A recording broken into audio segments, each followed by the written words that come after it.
What's up guys, welcome back to the channel, and on today's video we are going to be exploring the latest banger from Topo. And this is actually their most popular trainer ever, but they haven't just left it as it is. No, at least in my opinion, they have made this version the best yet. Guys, this is my review of the Topo Phantom 4. Let's get into it.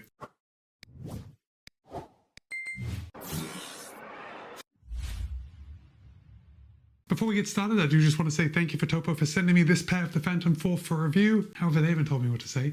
They don't have any editorial privileges, and all the thoughts and opinions are my own. With that said, you're going to be able to pick up a pair of the Topo Athletic Phantom 4 for $145. And of course, I'll place a link in the show notes below in case you want to pick up a pair for yourself. So right off the bat, I have teased that Topo has made some big changes to the Phantom this year. And yes, the Phantom 3 was their best-selling shoe. It beat all their other models, both road and on the trail. And I think that the changes that they've made to the Phantom 4 are going to make this, again, the best-selling shoe. So let's get started with that stack height, because the Phantom 4 now has 35 in the heel, 30 in the forefoot for a 5mm drop. Now, Topo has added an additional 2 layers of stack height to the Phantom 4 over the Phantom 3. So we've got even more cushioning underneath your foot. But the story doesn't end there. But we'll get to that in the midsole and ride section. Now, Topo claims that a US men's size 9 will tip the scale at 9.3 ounces or 264 grams. However, in my size, a US men's size 13, the Phantom 4 tips the scale at 11.4 ounces or 324 grams. So as far as weight goes, we're definitely in the right ballpark, and that only becomes more apparent when we look at the competition. So if you are thinking of picking up a pair of the Topo Phantom 4,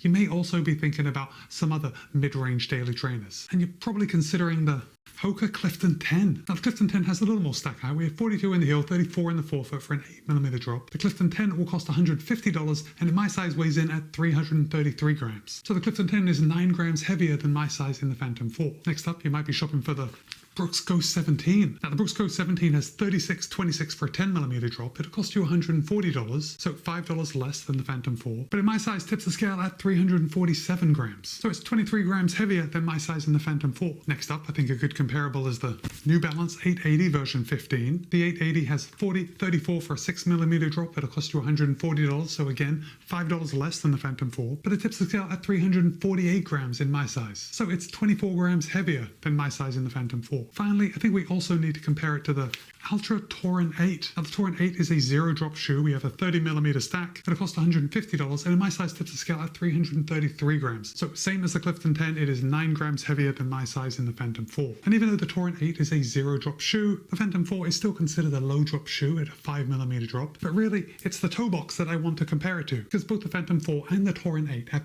anatomically shaped toe boxes. And this makes a huge difference when it comes to comfort on the run. But that's it for comparables.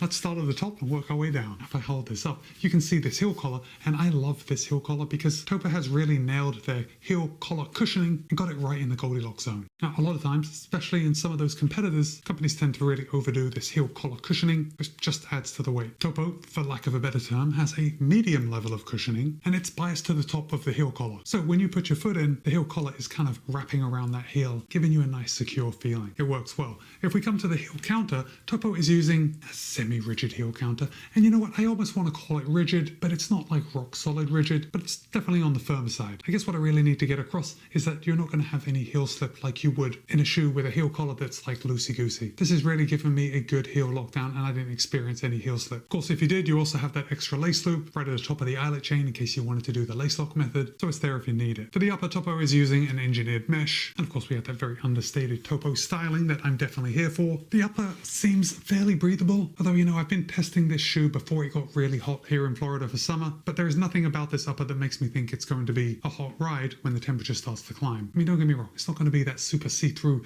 mesh breathability that some race shoes have, but it's definitely not a heavy and thick upper. I think it's going to work well. For the tongue, Topo is kind of doing what they do with their medium in thickness, and we have a medium in thickness tongue, which in a daily trainer, in a mid-range daily trainer, again, I am just totally here for, because I really don't like those super plush tongues. I don't know what to do with it. I feel like I'm squashing it into the top of my foot. Of course, it's comfortable. It's just too much. That hasn't been the case with the tongue on the Phantom 4. It's just a nice middle ground, you know? Now, the tongue is not gusseted, but we do have those dual lace loops right on the tongue. And because of that, or not because of that, I didn't have any tongue migration. In fact, on most shoes, I found that, you know, whether a tongue is gusseted or not, whether it has a lace loop or not, if I have a good lockdown across the top of my foot, I'm really not getting any tongue migration. But Perhaps if your foot is shaped slightly differently, maybe you will. So these lace loops are going to help you if you need it. The laces are just laces. I don't think there's anything special about them. But what I will say is that they didn't come untied. Not once. And as I always say, that is all I want out of a pair of laces. If we come to the insole, Topo is using a Ortholite Performance insole. Now, that's their words, not mine. I think using the word performance with an insole, I don't know, it's a bit of a stretch. But what I will say is that it's very soft and it feels good when you put your foot in, and like my laces, that's all I really want out of a midsole. It really just adds to the overall stepping comfort. So you can tell that we're working our way down, and finally we have come to the midsole. Now the Phantom 4 is using zip foam, and if you have run in Topo shoes before, you have probably heard of zip foam. And Topo isn't alone in this, but they call like most of their foams zip foam, right? That's their base. But all zip foams are not created equal. So if you have run in a Topo shoe, perhaps years ago when they were a little firmer, you can't judge that zip foam by the zip foams that we're seeing today. Because in the Phantom 4, Topo has tweaked the zip foam and they've made it a little softer. And because they've made it a little softer, for me at least, it has changed the ride completely. And it has changed the ride completely in a good way, for me at least. Because I tend to like a softer ride, especially in my daily trainers. You know, those shoes that you grab every day to just go out and knock out those bread and butter miles. Now, I don't want you thinking that they have gone and ruined the zip foam and made it just so super soft that it just zaps your energy and it's like a sponge, you know, just soaking in all your work. It's not that at all. But they have tweaked it so slightly that, again, like the heel collar, like the tongue, just sits right in that Goldilocks zone, and it just makes for a very enjoyable and comfortable running experience. Now, if we come down to the outsole, you're going to see, yeah, we got a good amount of outsole rubber here. Good coverage up on the forefoot and a lot of rubber here on the heel where it matters. Of course, we got some exposed midsole, and that's probably just keeping the weight down. Now, if I look at the wear up on my forefoot, I gotta say I'm not seeing any wear whatsoever. And if I look at my lateral heel, which is where I usually see the most amount of wear, I mean, I'm seeing evidence that I have run in it, but it's not nearly as bad as some other shoes that I've been running in where the outsole rubber just seems to melt away. Because of that, because of my testing miles that I've put into the Phantom 4, and just the amount of rubber here seems quite thick, I'm going to say that the Phantom 4 is going to last above average as far as durability goes. Also, and I don't usually bring this up on my reviews, but the outsole rubber does come all the way to the edge of the midsole. In a couple of my recent reviews, this strip of outsole rubber here on the lateral edge is inset just a little bit. So when I land on that lateral heel, it's almost like I'm landing on midsole first. That's not going to be a problem if you heel strike in the Phantom 4 because that rubber does come all the way to the edge and it's very resilient. So yeah, I'm happy with the amount of wear I'm seeing on this shoe. So let's talk about the ride. In fact, well,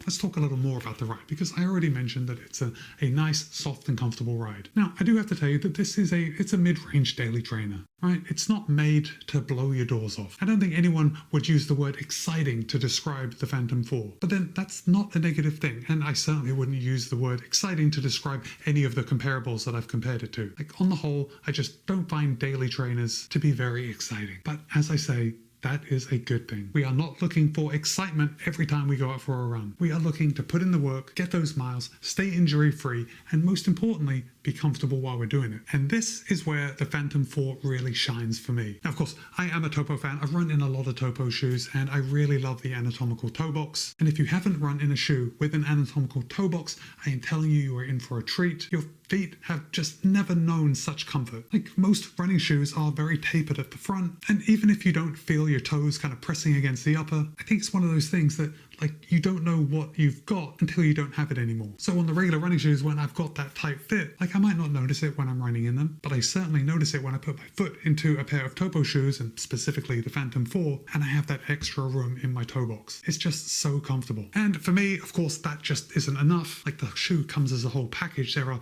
lots of variables that make a good shoe. And the reason I think that the Phantom 4 is going to be a banger, or is a banger in my opinion, is because of this tweaked zip foam, right? They've always had this anatomical toe box. That's not news. If you've bought Topo in the past, I'm sure you like it. I'm sure you would buy another pair for that same reason. But now with that just slightly softer midsole foam, yeah, I think Topo has a good recipe on their hands. And I hope they use this recipe of zip foam moving forward. Unless they want to tweak it and make it just a little more responsive or a little lighter, but don't go any firmer. I like this as it is. Now, if you were looking for a daily trainer, but you also wanted something to pick up the pace and you love the anatomical toe box, you should probably also check out the Topo Cyclone 3 or the Spectre 2. Now, both of these shoes have 100% Pebax midsole foam, and they give you a little more excitement, if you know what I'm saying. But now I want to hear from you. Have you run in any of the last 3 Phantoms? Are you thinking of picking up a pair of the Topo Phantom 4?